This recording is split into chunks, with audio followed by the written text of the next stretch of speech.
మిత్రులారా, ఇప్పుడు మనం 89వ శ్లోకానికి వచ్చాం.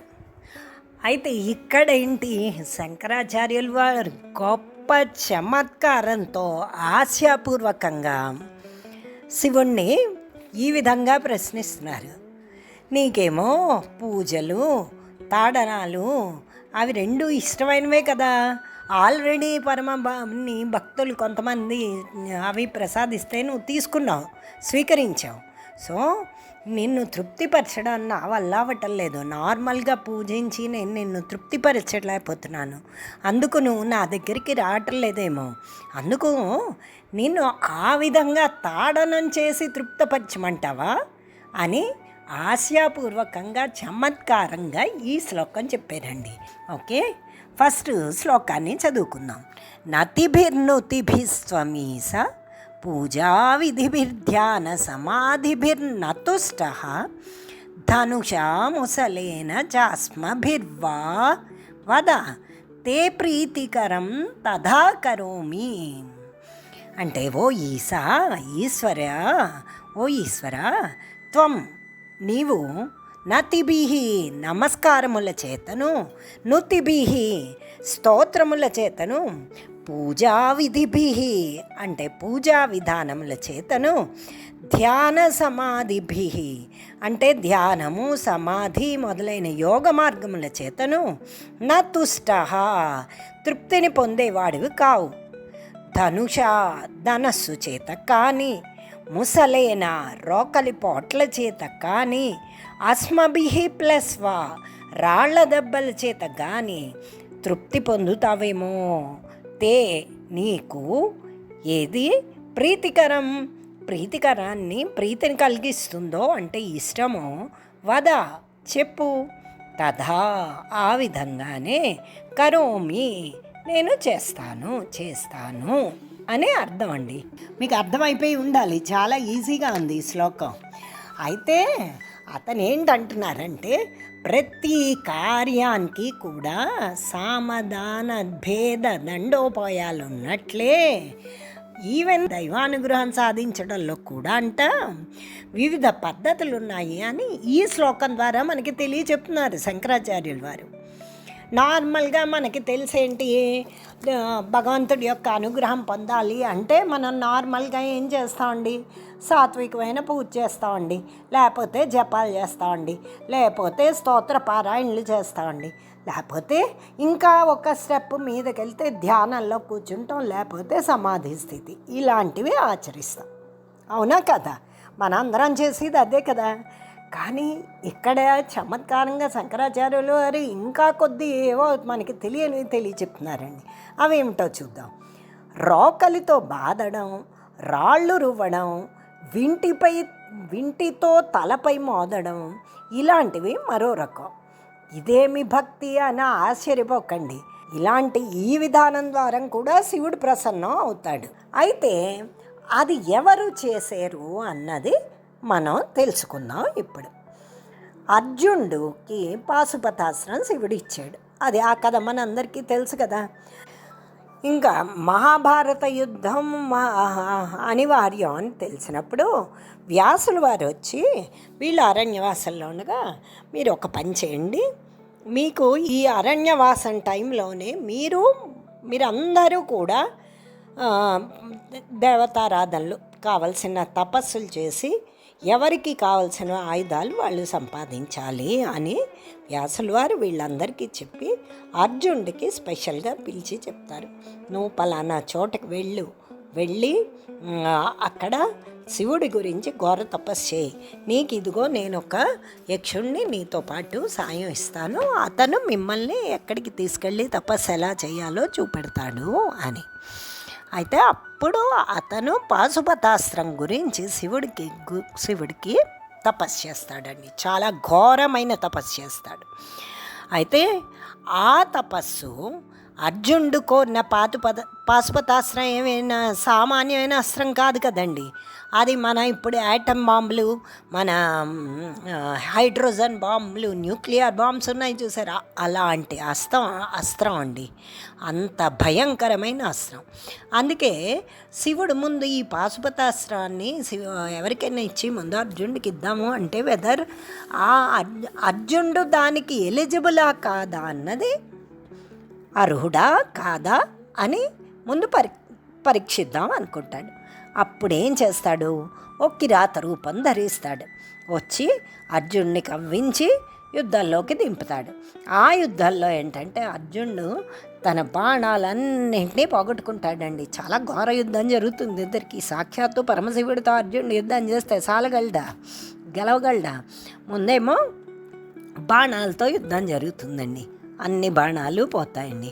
అప్పుడు ఏం చేస్తాడు, తన విల్లు గాంధీవం ఉంటుంది కదా అర్జునుడి దగ్గర, విల్లు ఏంటి గాంధీవం, ఆ గాంధీవాన్ని తీసి శివుని నెత్తిపై మోదుతాడండి. అది కూడా పనిచేయదు, వృధా అయిపోతుంది. అప్పుడు శివుడిని గట్టిగా రాళ్లతో కొడతాడండి, అది కూడా వ్యర్థం అయిపోతుంది. అప్పుడు అర్జునుడు బలంగా పిడికిళ్ళు ముడిచి శివుడిని పొడుస్తాడు అనమాట. ఆఖరికి అది కూడా వ్యర్థం అవుతుంది అనుకోండి. ఆఖరికి శివార్జునులు ఇద్దరు బాహాబాహి కలిగి పడతారనమాట. ఆఖరికి అర్జునుడు ఆ కిరాతకుడితో చివరికి విసిగి వేసారిపోయి ఏం చెయ్యాలో అర్థం అవ్వక అప్పుడు మన్ను తీసి, అక్కడున్న మన్నును తీసి శివలింగాన్ని చేసి అభిషేకం చేసి శివలింగాన్ని పూజిస్తాడు. ఆ పువ్వులు శివలింగం మీద వేసిన ప్రతి పువ్వు కిరాతకుడి తల మీద కనబడుతూ ఉంటే అది చూసి ఆశ్చర్యపోయి అప్పుడు అతనికి అర్థమవుతుందన్నమాట, పరమశివుడే కిరాతకుడికి రూపంలో నాతో యుద్ధం చేస్తున్నాడు అని రియలైజ్ అయ్యి ఆ కిరాతకుడి కాళ్ళ మీద పడిపోతాడనమాట. అప్పుడు పరమశివుడు చాలా ప్రసన్నుడయ్యి అర్జునుడికి పాశుపతాస్త్రాన్ని ప్రసాదిస్తాడు. ఇది జరిగిన కథ అండి అట. అది దాన్ని రిఫరెన్స్గా హాస్యంగా చమత్కారంగా చెప్తున్నారండి. అర్జునుడు శివుడి మీద విల్లేసి మొత్తుతాడు, రాళ్ళు రువ్వుతాడు. అది దాన్ని బలంగా పిడికెళ్లతో శివుడిని పొడుస్తాడు.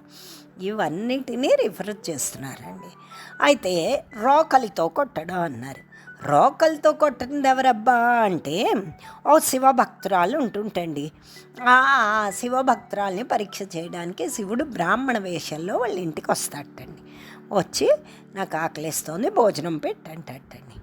అయితే ఓకే అని అలాగే సరే పెడతాను అని ఆమె ఏం చేస్తుందంటే భోజనం వడ్డించి ఇది శివప్రసాదం, దీన్ని మాత్రం నువ్వు ఒక్క మెతుకు కూడా పారవేయడానికి వీల్లేదు, తినాలి అని చెప్తుందండి. అని భోజనం వడ్డిస్తుందండి.